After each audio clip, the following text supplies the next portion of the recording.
আগের পার্টে তো তোমরা দেখলেই মায়াপুরে এসেছি আমরা। মায়াপুরে নেমেই না প্রথমে আগে একটা তিলক কেটে নিয়েছি। মায়াপুরে এসেছি আর তিলক কাটবো না তা তো হতে পারে না। চলে গিয়েছিলাম পুরী খেতে এবং তারপরে মায়াপুরের ভেতরে ঢুকে পড়ি। সেখানে অনেকক্ষণ ঘোরাঘুরি করার পরে দুপুরবেলায় খাওয়ার টাইমে খেতে চলে যাই। এইখানে গিয়েছিলাম আমরা গদা ভবনে খেতে, সরি গীতা ভবনে খেতে।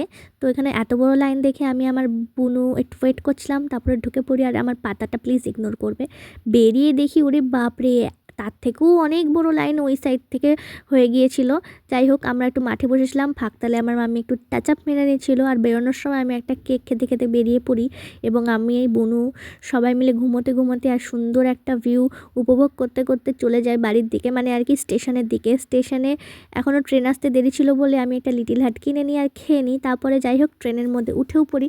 আজকে অনেক অনেক মজা করেছি। বছরের শেষ দিনটা খুব ভালোভাবে কাটলো আমাদের। যাই হোক, আজকের মতো এটুকুই, টাটা।